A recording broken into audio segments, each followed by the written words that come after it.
여러분 반갑습니다. 오늘도 하우스 리더십 학교 혼돈의 시대의 리더의 탄생 도리스 컨스 구디 교수님의 책을 중심으로 에이브라함 링컨, 시어도 루즈벨트, 프랭클린 루즈벨트, 린든 존슨 대통령의 리더십에 관한 내용들을 살펴보는 시간입니다. 오늘은 지난 시간에 이어서 프랭클린 루즈벨트 대통령의 취임과 그 이후 미국의 경제 대공황 가운데 어떻게 그것을 또한 대비하였고 그것을 또한 팀으로 그것을 또한 회복시키기 위해서 노력하였는가 하는 리더십적인 측면들을 서론적인 단계에서 다뤄보도록 하겠습니다.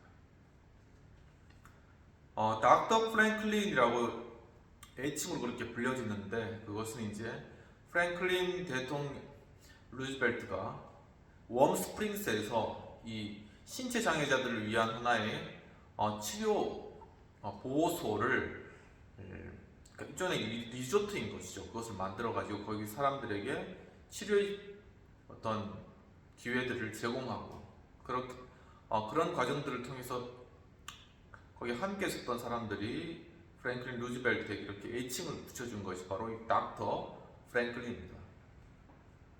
이 닥터 프랭클린은 거의 신비에 가까운 자신감과 흔들리지 않는 결단력으로 국가의 새로운 피를 수혈하는 데 필요한 모든 조치를 취할 각오를 가지게 되었다는 것입니다. 새로운 리더십으로 실외에 빠져 마비된 조국에 활력을 불어넣을 정책을 꾸준히 준비할 그러한 준비도 되어 있었다는 것이죠. 요컨대 개인적으로 그는 그 모든 시련을 이미 치열하게 이겨낸 적이 있었다는 것이죠. 그가 스스로 소아마비를 겪으면서 그 어려운 자신의 신체적인 문제들을 극복해낸 그런 사례들이 있었다는 것입니다. 1933년 3월 4일로 예정된 프랭클린 델로노 루즈벨트의 취임식을 일주일 앞두고 신문기자 아그네스 마이어는 일기에 문자 그대로 세상이 우리 발밑에서 흔들리고 있다라고 그렇게 썼다라는 것이죠. 3년간의 급격한 추락으로 금융제도의 근간이던 은행들이 문을 닫는 사태가 당시에 발생하였고 미국의 경제체제는 물리적으로나 정신적으로 거의 사망한 상태와 비슷한 지경에 빠져들고 있는 그러한 상태였다는 것입니다. 당시에 미국은 중대한 병에 걸린 보디 펄러틱이라고 그렇게 묘사됐다는 것이죠. 이렇게 바디 펄러틱 이미 중병에 걸려있는 미국이라는 것입니다. 이런 극단적인 표현도 과장된 것은 아니었는데 루즈벨트가 당장 치료가 필요한 이 시대의 구체적인 질병이라고 칭했던 현상, 그게 뭐냐면 위태로운 지경에 빠진 은행의 급성 순환 위기 뒤에는 우리 경제 체제에 은밀히 파고든 약점이라는 훨씬 더 치명적인 조건이 있었다는 것입니다. 정부와 국가가 위기에 빠졌고 그런 상황은 계속될 것만 같았다는 것이죠. 극심한 공포가 팽배했다라는 것입니다. 루즈벨트 정부의 내무장관으로 내정된 헤럴드 이커스는 그 섬뜩하던 대공황의 끝단계를 회상하며 이렇게 말했는데 시골 지역에서는 수백만의 가정이 농장을 압류당해서 잃어버렸으며 아이오와의 한 지방 변호사는 법률가로 일하며 중년 남자가 25년 동안 일한 대가로 남겨진 가구와 잡동사니를 수레에 싣고 가족과 함께 파산 법원을 터덜터덜 걸어 나오는 모습을 지켜본 건 그때가 처음이었다라고 한탄하기도 했다고 합니다. 그때 경제 상황이 이렇게 무척 안 좋았던 그러한 공황 상태였다는 것이죠. 도시에서는 4사람 중 1명 이상이 일자리를 잃었고 일자리를 지킨 사람도 삭감된 그러한 임금을 감수하며 일해야 했다는 것입니다. 또한 무료 급식소에도 식량이 부족해서 수만 명의 미국인들이 굶주려 상태에 있었고 또한 수백만 명이 영양 부족에 시달렸다는 것이죠. 어디에도 확실한 안전망은 없었다는 것입니다. 2월 중순에 이제 1933년이 1933년 이제 3월 4일이 프랭클린 취임식이죠. 그런데 한 2월 중순 정도에 대공황이 맹위를 떨치면서 모든 주에서 은행들이 연이어 문을 닫기 시작했다는 것입니다. 경제가 침체하기 시작한 초기에도 약 5천 개의 작은 은행, 주로 지방은행이 파산하며 수백만 명이 예금한 돈이 사라졌고, 그 결과로 그들은 안전한 삶만이 아니라 미래의 희망마저도 빼앗기는 상태에 다다랐다는 것이죠. 이 1933년 겨울에도 경제는 회복될 조짐이 보이지 않았는데 은행 시스템 전체가 무너질 것이라는 소문이 확산되기 시작했고, 지방과 도시에서는 모두가 예금을 인출하려고 커다란 가방을 손에 쥐고 은행 앞에 줄을 섰다는 것이죠. 더 이상 이렇게 은행에 돈 맡겼다가는 건지지도 못하겠다는 생각인 것이죠. 그들은 그 돈을 인출해 매트릭스 밑에 감추거나 땅에 묻어둘 작정이었다는 것입니다. 은행은 그런 갑작스러운 요구에 부응할 만큼의 현찰을 갖고 있지 않았는데, 투기 열기가 미국을 온통 휩쓸었던 광란의 20년대, 로링 20s라고 하는데, 이 광란의 20년대 은행들은 예금자의 돈을 이용해 주식을 매수했다는 것입니다. 대부분의 주식이 종이짝으로 전락한 터였기 때문에 은행이 보유한 현찰과 자산이 감소한 까닭에 인출은 최소한으로 제한되었다는 것이죠. 자기 돈이 있더라도 마음대로 뺏을 수 없는 상황이 되었다는 것입니다. 곧이어 은행들이 보유한 모든 자원에도 그런 제한이 가해졌으나 은행 문 앞에 늘어선 고객들의 행동이 점점 더 격렬해졌고, 주지사들은 모든 은행을 무제한 폐점 명령을 내리게 되었다는 것입니다. 좀 있으면 폭동이 일어날 것 같으니까는 아예 은행을 폐점시켜버린 것이죠. 수백만의 시민에게 그 불경기는 종말의 시대로 여겨졌다는 것입니다. 당시 시카고에 살던 한 주민은 한때 인파로 들끓던 루프 상점가를 떠올리면서 우리 도시가 죽어버린 것 같았다. 바쁘게 걷는 사람은 눈에 띄지 않는다. 모든 거리에 적막감이 감돌았고 섬뜩한 기분도 들었다. 비정상적인 상황인 게 분명하다라고 회고했다는 것입니다. 미국의 맥박은 거의 감지되지 않았다는 것이죠. 거의 사망 상태가 되었다는 것입니다. 새로운 대통령이 취임하는 날 새벽, 미국의 부와 금융자산에 대한 막강한 영향력을 휘두르던 뉴욕의 주지사가 모든 은행 업무를 중단시켰다는 소식만큼 끔찍한 드라마가 최종 단계에 이르렀다는 증거가 또 어디 있겠는가. 이 취임식 당일날 뉴욕 주지사가 은행을 다 폐점시킨, 은행 업무를 중단시킨 이러한 일들까지 발생했다는 것입니다. 얼마나 이러한 절박한 그런 상황 가운데 루즈벨트가 대통령에 선출되었던가라는 것을 알 수 있는 것이죠. 당시 절반 이상 주에서 은행이 업무를 중단했고, 다른 주에서도 은행은 제한적으로 운영되었다라는 것입니다. 몇 시간 후에 증권 중개인들이 거래 시작을 알리는 신호를 기다렸는데, 뉴욕 증권거래소 소장 리처드 휘트니는 증권을 무기한 폐쇄한다고 발표했다는 것이죠. 증권 시장조차도 완전히 문을 닫게 되었다는 것입니다. 대통령 당선자 프랭클린 루즈벨트는 대통령으로 선수할 기회를 갖기도 전에 불안정한 조직 전체가 붕괴될 듯했다라고 이렇게 회고하면서, 루즈벨트는 불안정한 조직에 대해 잘 알았듯이 그 파괴적인 질병에도 신념과 균형과 희망과 행동력을 움직이는 방법을 알았다는 것입니다. 루즈벨트는 이전에도 보디 폴리틱의 병폐를 설명하기 위해 의사와 환자에 비유하는 경우가 많았는데, 예컨대 닥터 뉴딜이 금융 체제의 급성 순환 위기를 극복하려고 했으며 질병의 근원적인 조건을 취하기 위해 실험적 대체를 시도했다는 묘사도 결국에는 이러한 비유의 확장이라고 할 수 있다는 것입니다. 결국 이러한 상황을 하기 위해서 루즈벨트 대통령의 가장 획기적인 그러한 정책인 뉴딜 정책을 펼쳐나갔다는 것이죠. 이 뉴딜 정책이 다 죽어가는 몸에 이 혈액순환을 시키는 그러한 역할들을 했다, 이런 식으로 인체 비유해서 이야기했다는 것입니다. 루즈벨트는 대공황이라는 질병을 치료하려면 세 방향으로 공격해야 한다는 걸 알았는데, 첫 번째는 이 대공황에 대한 극복으로 바로 적절한 회복이 이루어지면 무엇보다도 무기력함과 또한 두려움이 극복되어야 된다는 것입니다. 두 번째는 금융 붕괴가 지체 없이 중단되고 이 금융이 살아나가야 된다는 겁니다. 금융이 재생되어야 된다는 것이죠.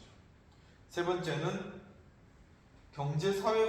경제와 사회 구조가 개혁이 일어나야 된다는 것이죠. 이 세 가지가 이루어져야지 바로 공황에서 극복할 수 있다고 본 것이죠.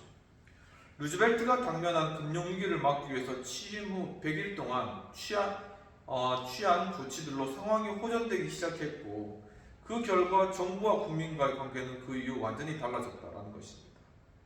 그러면서 이제 그 첫날, 즉 루즈벨트가 취임한 첫날에 관한 그런 이야기입니다. 그러면서 도이스커스 굿윈 교수님이 주시는 리더십에 대한 팁으로서는 과거에 시도한 수단과 곧 시작할 수단 사이에 명확한 경계선을 긋는 것. 과거의 수단과 지금 이제 새롭게 시작할 그러한 두 개의 수단 사이에 명확한 경계선을 그어라는 것입니다. 과거의 정책이 실패했다면 그건 분명히 거기서 마무리 짓고 새로운 정책으로 바로 옮겨 타라는 것이죠. 두 개가 서로 연관을 지는 말도록 하라는 것입니다.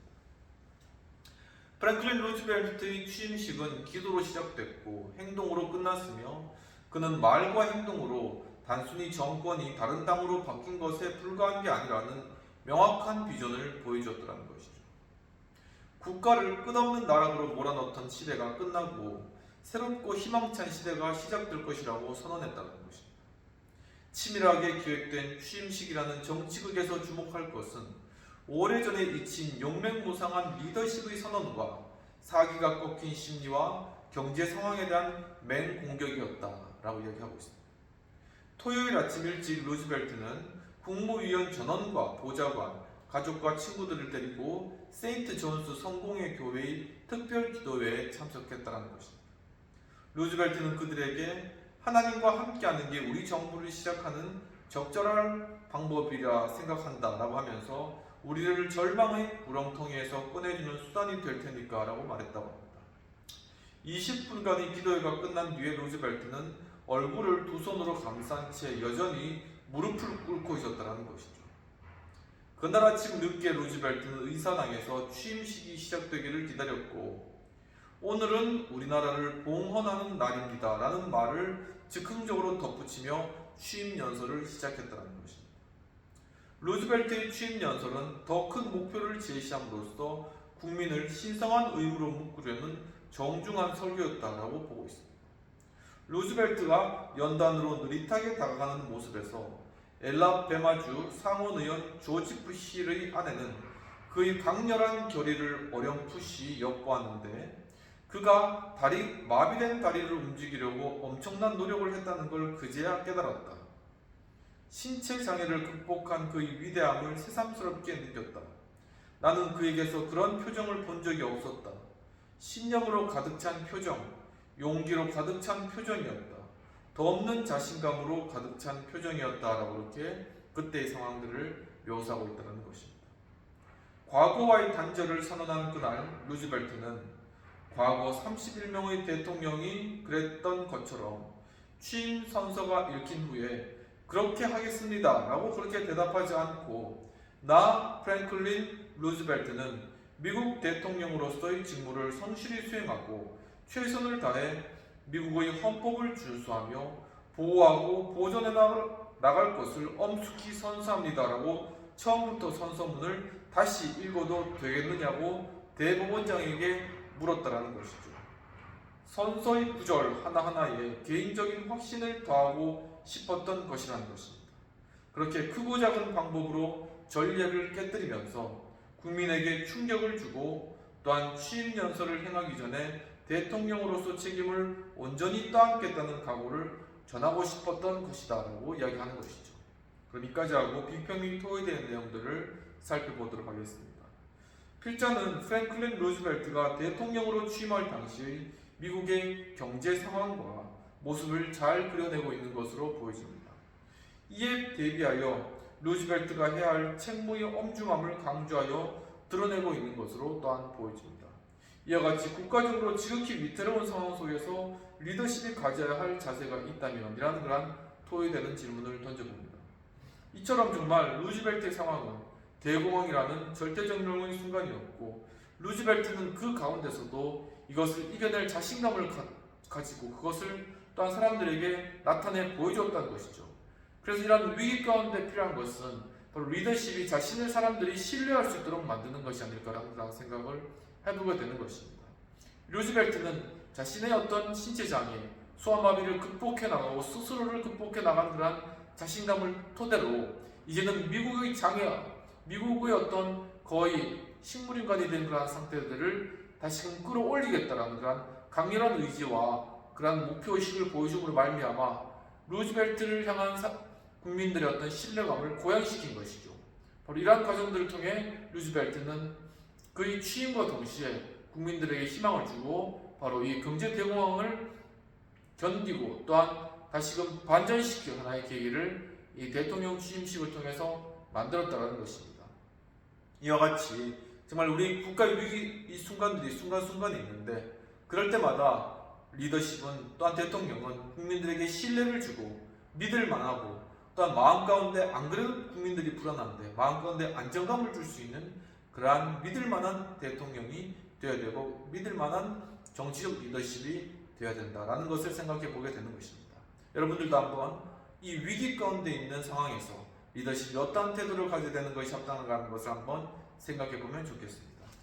그러면 다음으로 바로 프랭클린 루즈벨트의 실용주의적 리더십에 관한 내용들을 또한 살펴보도록 하겠습니다.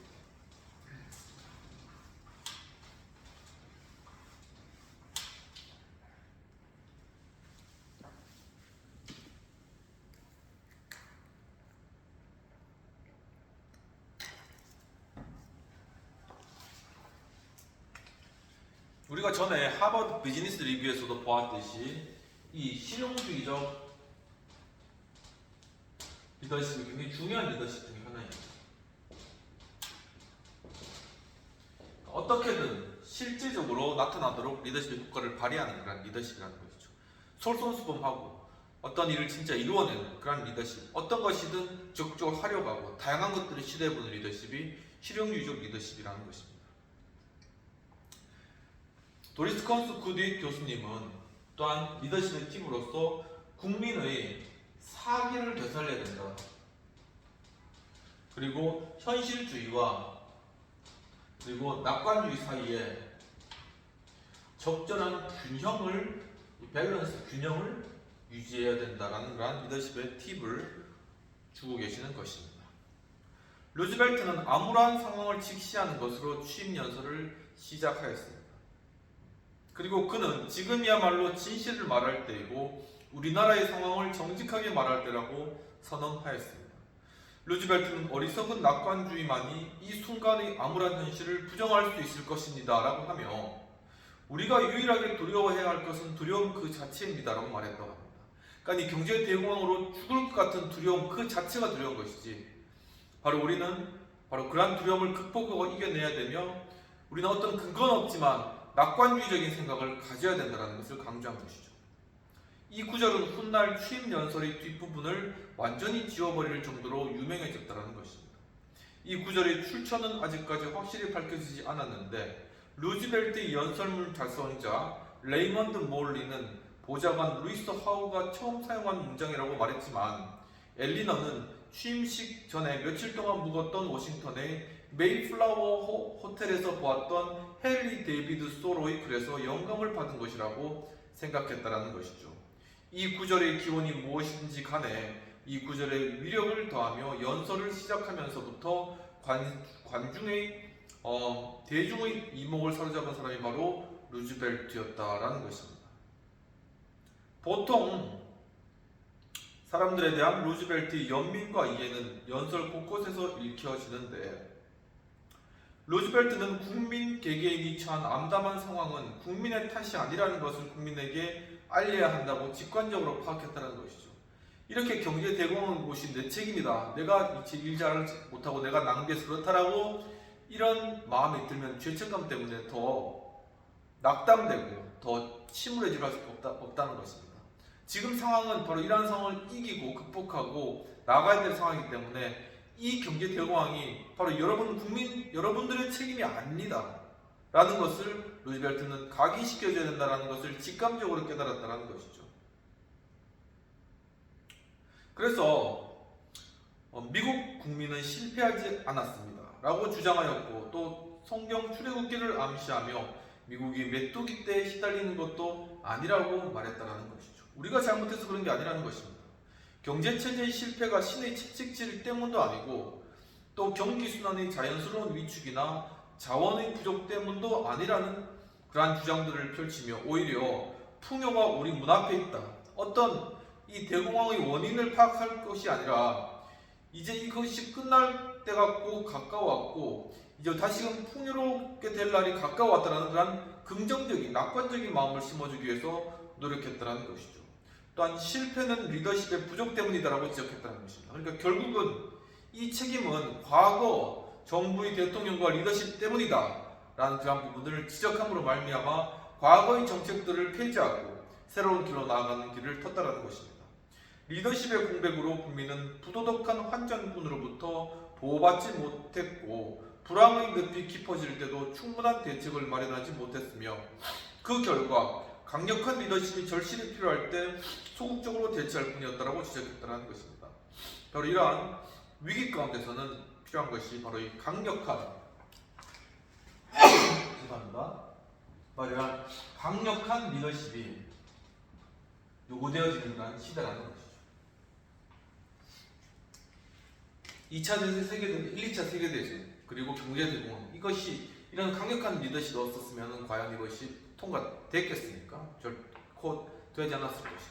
우리나라의 처음에 건국 과정과 또한 유교를 거치면서 또한 이 경제 성장의 어느 수준에 이르기까지가 이 강력한 리더십이 없었다면 그게 됐겠습니까? 그것이 결코 불가능한 일이었다는 것이죠. 이처럼 시대의 흐름에 맞게 강력한 리더십이 필요할 때가 있다는 것입니다. 따라서 국민의 삶이 암울한 시기를 맞을 때마다 솔직하고 활기찬 리더십이 국민을 이끌어갔듯이 회복을 위해서도 그런 리더십이 필요하다고 역설했다는 것이죠. 솔직하고 활기찬 리더십. 어디서나 환영받는 리더십이죠. 건전한 리더십이 필요하다는 것입니다. 그렇게 할 때 미국은 다시 일어설 것이라고 확신했다는 것이죠. 또 도리스 컨스고진 교수님이 박사님 주신 하나의 팁은 목적과 방향을 같이 가고 있다, 국민하고, 이런 의식을 심어주라는 것입니다. 국민에게 우리가 어디로 가고 있으며 우리가 어떤 목적을 향해 가고 있는지를 국민들도 알 수 있도록 함께 그것을 나누라는 것이죠. 공동체 결속이 절실히 필요했던 때 루즈벨트의 연설은 완벽히 맞아떨어졌는데, 종교적인 색채를 띠면서도 국민의 사기를 높여주었으며 전혀 가식적이지 않았고, 연설 중간쯤에 그는 리더와 국민 간의 새로운 계약, 서로 의존적 관계에 있다는 인식에 기반한 계약을 요구했다는 것이죠. 이 부분에 있어서 하나의 거리적 리더십, 트랜잭셔널 리더십이 되겠습니다. 우리가 앞으로 나아가기 위해서는 공동선을 위해 기꺼이 희생하는 잘 훈련되고 충성된 군대처럼 움직여야 된다는 것입니다. 우리가 모두가 함께, 이제는 군대와 같이, 이 상황은 전시 상황이다, 군대와 같이 함께 움직여야 될 필요성이 있다라는 것을 강조했다는 것이죠. 지금까지 무장투쟁의 시기에만 강조되던 의무적인 회합을 우리는 보여줘야 된다. 지금은 즉 전시의 체제이다라는 것을 이야기하는 것입니다. 루즈벨트는 국민의 선택을 국민이 자신에게 준 선물이라고 생각한다라고 하면서 강력한 리더십의 규율과 방향 제시에 대한 국민의 요구를 수행하여 그에 보답하겠다고 약속했다는 것이죠. 루즈벨트는 처음부터 자신이 강력한 리더십으로 나아가겠다는 방향을 분명히 보여주었다는 것입니다. 루즈벨트는 이런 정신으로 저는 제 몫을 다하고 여러분은 여러분의 몫을 다하여 우리는 공동체의 어려움에 맞설 것이라고 다짐했다는 것이죠. 무엇보다 루즈벨트는 국민이 행동하라고, 그것도 지금 당장 행동하라고 요구하고 있다는 것을 알아채고 따라서 국민에게 일터를 돌려주고 건전한 통화 유통 환경을 제공하며 주택과 농장의 압류를 방지하고 국민의 돈으로 투기하는 관리를 끝내겠다고도 약속했다는 것이죠. 항상 그랬듯이 루즈벨트의 비전은 철저히 실용주의적 행동으로 뒷받침되었다. 단순히 말만 하는 것이 아니라 그에 대한 실천과 결과가 반드시 따랐다라는 것입니다.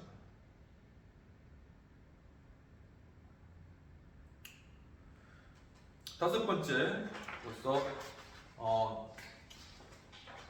도리스커스 윗 고딕 교수님은 국민이 리더에게 과연 무엇을 기대할 수 있겠는가, 그리고 리더가 국민에게 무엇을 기대할 수 있는가를 솔직하게 이야기해야 된다는 것입니다. 루즈벨트는 고통받는 국가에 필요한 일련의 대책을 의회에 권고할 준비가 되어 있다는 걸 국민에게 알려졌습니다. 하지만 의원들이 지체 없는 행동의 전례 없는 요구에 부응하지 않는다면 위기에 대처할 한 가지 남은 수단, 즉 비상사태에 대처해 전쟁을 수행할 수 있는 대통령의 광범위한 권한, 다시 말하면 사실상 외적의 침략을 받는 경우에 저에게 주어지는 권한만큼이나 막강한 권한을 의회에 요구할 것이라고도 말했다고 합니다. 역시 강력한 리더십을 추구한 것이죠.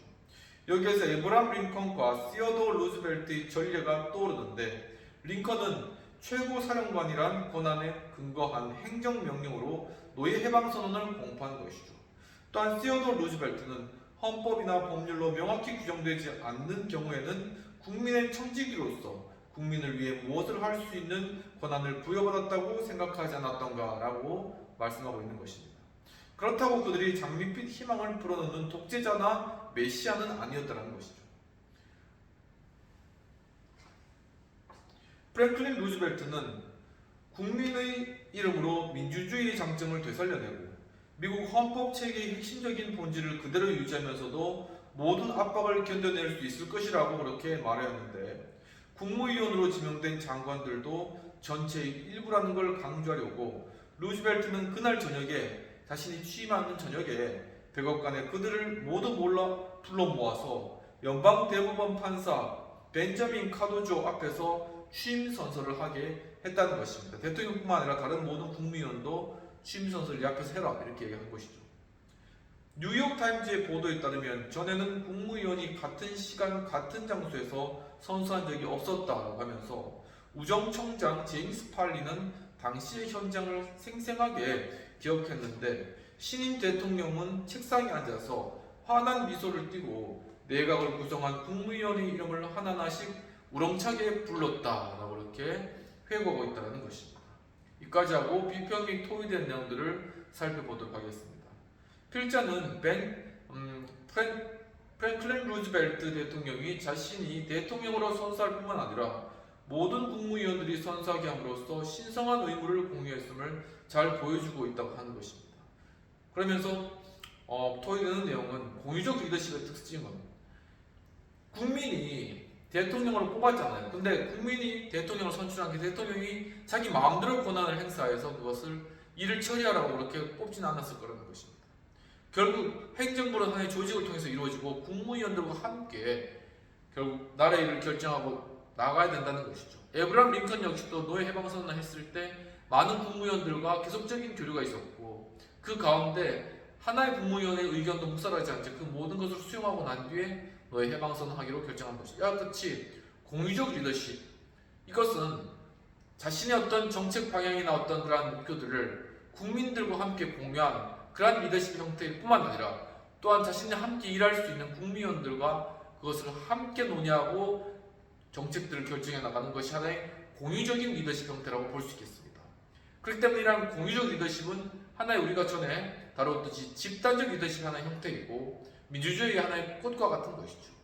바로 이러한 과정들을 잘 해나가는 그러한 리더가 어떻게 보면은 정말 강력한 리더라고 할 수 있고, 한 명의 그 목소리만 크게 내서 하는 그러한 상하의 명령, 지시 방식의 리더십이 아니라 함께 집단적으로 공유해 나가면서 하는 그런 리더십이 사실은 더욱더 큰 파워와 응집력을 가지고 일을 처리해 나갈 수 있다라는 것입니다.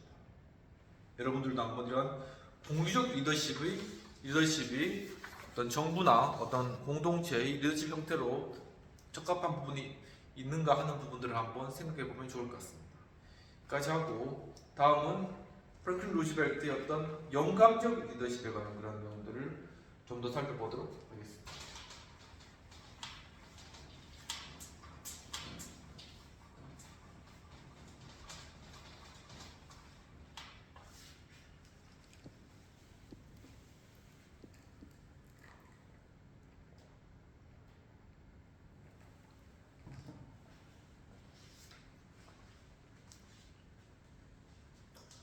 루즈벨트 대통령이 대통령으로 취임한 날 저녁에 국무위원들 한 명 한 명의 이름을 우렁차게 부르면서 그들을 자신의 백악관으로 불러 모든 국무위원들에게 선서를 받은 뒤에 모두에게 악수를 청하면서 이 모임은 전적으로 가족 모임이라고 말했다고 합니다. 가족 모임. 만큼 아주 연결이 아주 강하게 된 그런 하나의 가족적인 모임, 집단적 리더십이다라는 것입니다. 그는 모든 국무위원들이 마찰 없이 힘을 결집하고 국가의 최고 이익과 공동선을 위해서 어깨를 맞대고 협력할 수 있을 것이다 라고 그렇게 말했는데, 또한 그렇게 믿었는데 팔리의 회고에 따르면 격식을 허문 그 작은 접촉으로 국정 최고 책임자는 딱딱하고 가식적인 의식을 친근하고 즐거운 행사로 멋지게 바꿔놓았다, 이렇게 평가를 하고 있는 것입니다. 그 날의 일을 그것으로 끝나지 않았으며 루즈벨트는 그날 저녁에 두 가지 중대한 결론에 도달했다는 것입니다. 그 첫 번째는 뭐냐면, 첫날에 국가의 금융 시스템 전체를 통제하는 감독권, 이 감독권을 헌법상 근거를 찾으면 그것을 통해서 은행 휴일이란 뱅크 헐러데이라는 그러한 은행 휴일이라는 이름으로 은행의 일괄적인 폐쇄를 첫 조치로 공포할 예정이었다는 것입니다.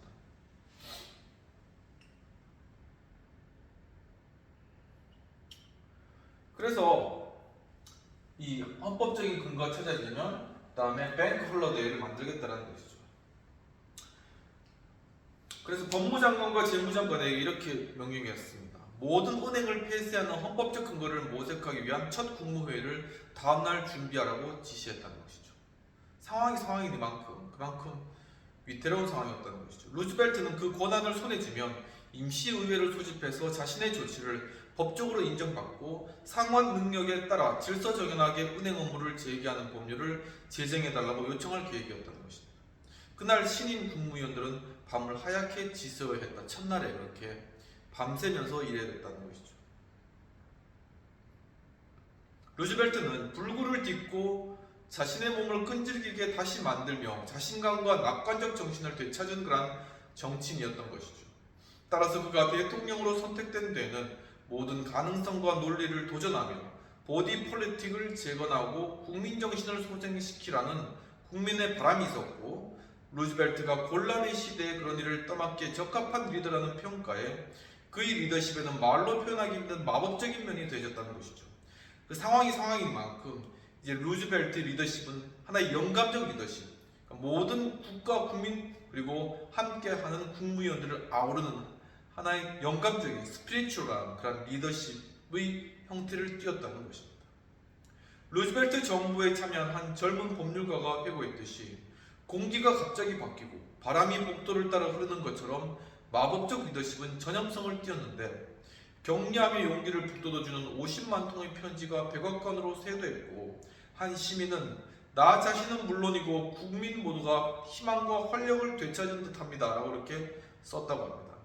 분위기가 달라지고 삶이 다시 시작되고 있다는 느낌이 지역을 가리지 않고 신문 머리 기사와 논평에 반복됐다는 것이죠. 무기력의 시대는 이제 끝났다는 것입니다. 정부는 아직 살아있다. 리더가 돌아왔다는 것이죠. 그러면서 도리스 컨스쿠디 교수님은 하나의 다시 팁으로서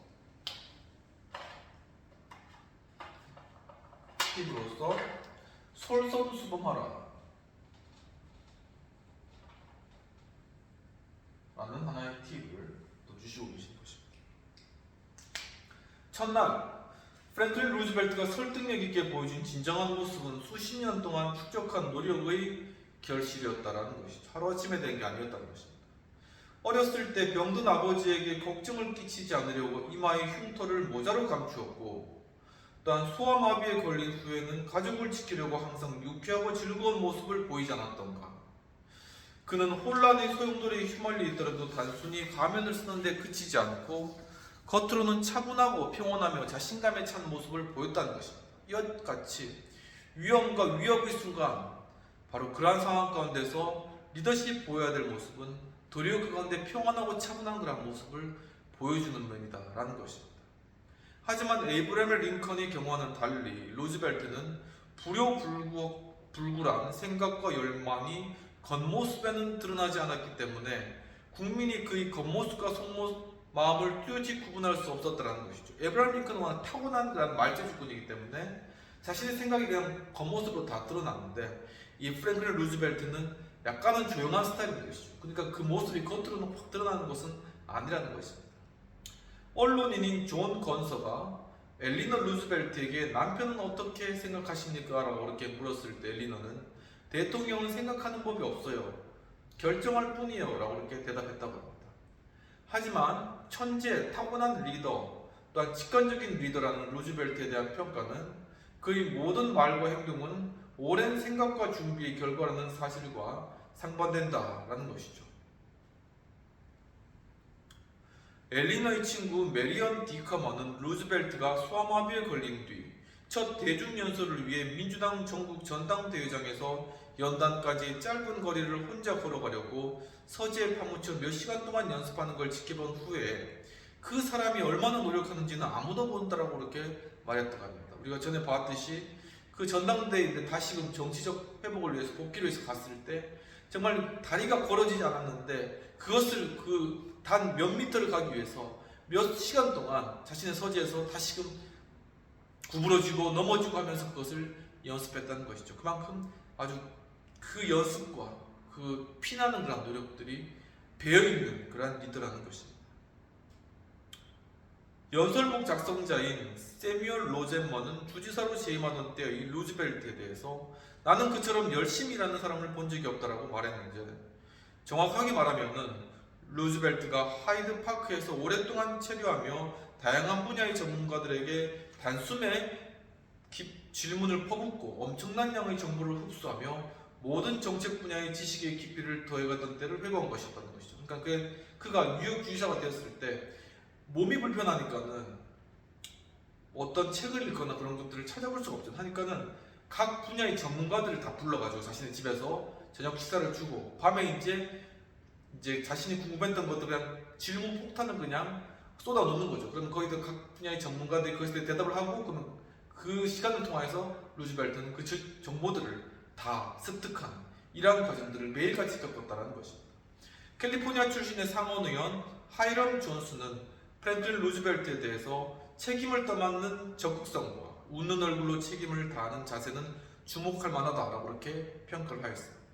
루즈벨트가 자신감을 가지려고 자신있게 보이는 법을 오래전에 배웠듯이 고개를 치켜들고 약간 기울인 모습, 반짝이는 눈동자와 현혹적인 미소, 확신에 찬 차분한 목소리로 미국의 유약해진 불안감을 달래고 담대한 정신력을 회복할 수 있지 않았을까라고 이렇게 보고 계신 것이죠. 모든 것이 상실되고 불안정한 시대에 프랭클린의 온화한 모습은 미국 국민에게 적지 않은 선물임에 틀림이 없었다는 것이죠. 무엇보다도 프랭클린의 그런 온화한 모습에 이 온화한 형태의 리더십, 바로 여기 사람들은 마음 가운데 안도감을 가지게 된다는 것입니다. 굉장히 중요한 리더십의 요소라는 것을 알 수 있다는 것이죠. 그리고 또 하나의 도리스 컨스 구딩 박사님의 팁은 행동과 변화를 두려워하지 않는 팀을 꾸려라. 이제 집단적 리더십으로 팀을 꾸릴 때 행동과 변화를 두려워하지 않는 그런 팀을 꾸려라라는 그런 지침을 주고 계십니다. 프랭클린 루즈벨트가 경쟁자들로 내각을 꾸리지 않았다는 사실은 토요일 오후 첫 공식 모임을 열었을 때 명확하게 드러났는데 루즈벨트 대통령이 내각의 족장인 것은 분명했고 빅맨, 즉 이름이 널리 알려지고 명성이 있는 권위자, 더 나아가 훗날 대통령이 될 만한 인물이 과연 있는가? 라고는 질문을 던지는 것입니다. 평론가들은 끊임없이 이런 의문을 제기했는데 얼핏 생각하면 국무위원들은 루즈벨트를 지지하는 사람들 중 충성심을 기준으로 선발된 듯 했다. 이렇게 이제 본 것이죠. 실제로 대부분이 그와 함께 오랫동안 일한 친구들이었으며 면밀히 분석해보면 루즈벨트의 내각 구성에는 일정한 패턴이 나타나고 있다는 것입니다. 기존의 국무위원으로 선택된 사람들은 민주당에서 나름대로 유명하고 당 노선을 따르고 변화에 저항하는 구질서와 관련된 그러한 사람이었다는 것이죠. 따라서 악화되는 위기에 직면해서도 그들은 오랫동안 답보 상태를 벗어나지 못한 채 원칙에 늪에서 허우적댔다는 것입니다. 당장에 지금 경제를 살려야 되는데 원칙과 어떤 과거의 관리에 매여가지고 어떤 변화나 안 가면 어떤 시도도 시도해보지 못하는 것이죠.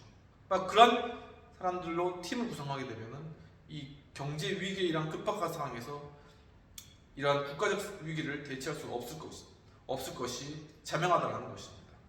그래서 늪에서 후정거리며 경제가 하강기를 멈추고 상승기로 반전하기를 기다렸다는 것입니다. 하지만 루즈벨트에게 필요한 내각은 향후 어떤 변화와 긴급 사태에도 열린 자세로 대응할 수 있는 그런 팀이어야 된다는 것이었죠. 지리적이고 정치적으로 내각은 상당히 다른 사람들로 구성되었지만 그들에게는 하나의 공통된 특징이 있었는데 민주당 출신이든 공화당 출신이든 자유주의자든 보수주의자든 동부인이든 서부인들 간에 그들은 일단은 행동지향적이었다는 것이죠. 1번 행동 어떻게든 움직이는 사람이었다는 것입니다. 미국을 가난에서 끌어내기 위해서 필요하면 무엇이든지 하겠다는 애국 힘을 가진 사람들이었다는 것이죠.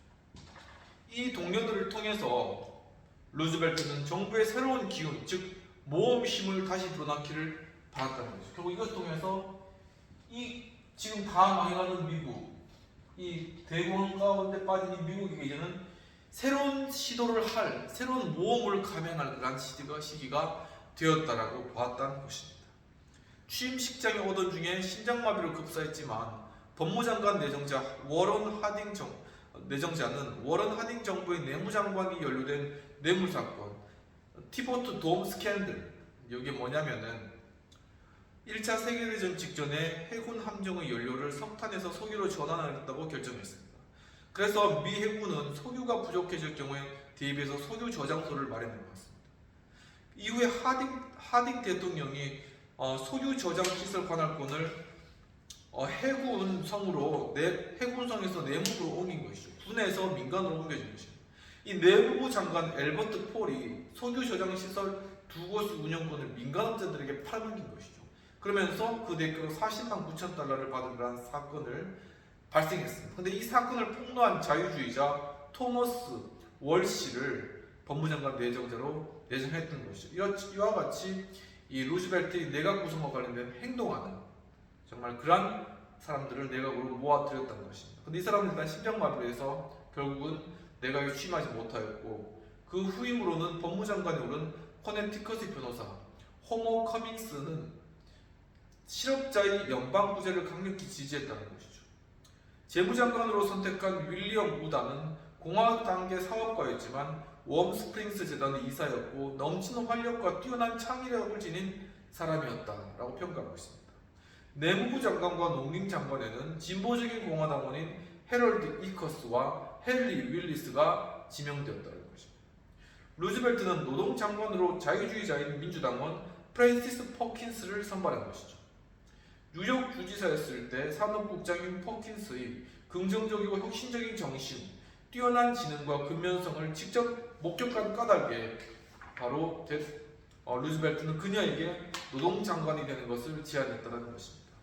퍼킨스는 노동자들은 예부터 노동자가 노동장관이 되는 날을 손꼽아 기다렸다 이렇게 얘기를 하면서 그 제안을 완곡히 거절했는데 루즈벨트는 조합원이든 비조합원이든 모든 노동자를 배려할 때가 됐다라고 이렇게 대답했고 그 결과 퍼킨스는 역사상 최초의 여성 국무위원이 됐다는 것이죠.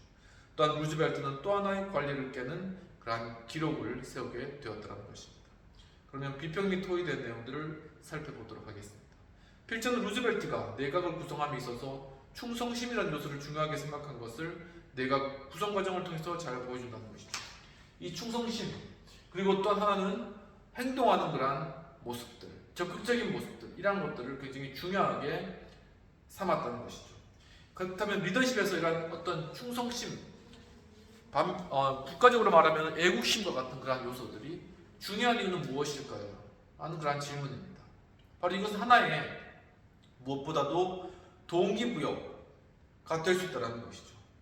바로 이러한 충성심, 애국심을 가진 사람은 바로 그것이 하나의 동기부여가 되고, 이 동기부여가 그를 행동으로 이끄는 하나의 주체가 되는 것이죠. 그렇기 때문에 애국심을 가진 사람은 국가를 무엇인지 해야 되겠다는 그런 마음을 가지고 무엇인지 계속 시도를 해나간다는 것입니다. 바로 그런 시도를 해가고 행동을 해나가는 그런 사람들이 모인 그런 내각, 그리고 그 팀을 구성하는 것이 루즈벨트의 목적이기 때문에 바로 그런 충성심과 애국심을 가진 그런 사람들을 내각 구성원으로 임명했다는 것입니다. 이와 같이 우리가 또한 우리 어떤 회사에서나 어떤 공동체에서 팀을 구성하거나 리더십을 집단적 리더십 구성할 때 무엇보다도 사명의식이나 목적의식이 분명한 사람을 선택해야 될 필요성이 있다는 것을 이야기하는 것이죠. 그냥 평상시에는 이게 아무것도 문제가 되지 않는데 위기의 상황이 어려워 보게 되면은 그때는 어떻게 보면은 굉장히 어떤 것에 대해서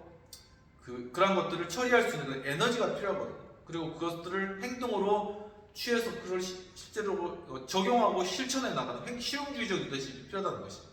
근데 그 실용주의 리더십이 정말 이렇게 나타나기 위해서, 에너지가 거기서 이제 분출되기 위해서는 그 에너지를 향한 어떤 목적, 그것이 분출되는 방향, 그리고 그것을 분출해야 되는 그런 사유, 바로 그런 것이 명확한, 일종의 다른 말로 하면 사명감이 투철한, 애국심이 분명한, 그리고 리더에 대해 충성심이 확실한 그런 사람들을 뽑아야지 그렇게 행동할 수 있다는 것입니다. 이 리더의 팔다리가 그렇게 행동해야지만 이 리더가 자신의 목적한 것을 향해서 나아갈 수 있는 것이죠. 이것을 루즈벨트는 생각했기 때문에 바로 그러한 사람들로 그 내각을 구성하였다라는 것을 알 수 있겠습니다. 오늘 여기까지 하고 다음 시간에 계속적으로 루즈벨트가 이러한 팀을 구성하고 그 이후에 바로 당면한 금융의 어떤 파탄, 그리고 국가의 어떤 공황상, 이것을 어떻게 서서히 해결해 나가기 시작했는가, 이러한 것들을 살펴보도록 하겠습니다. 오늘도 긴 시간 리더십 수업 함께 해주신 여러분 감사드립니다. 이제 4월 마지막 주간을 보내고 있는데 잘 마무리하시고 또 5월 가정의 날 또 잘 맞이하면서 가족들과 또 이렇게 가족 모임, 루즈벨트도 이렇게 가족 모임 만든 것처럼 우리도 각 가정에서 좋은 그런 정말 가족 모임으로서 정말 행동하는, 그래서 우리 가정 경제를 살릴 수 있는 정말 그러한 5월을 맞이하시기를 기원드립니다. 감사합니다.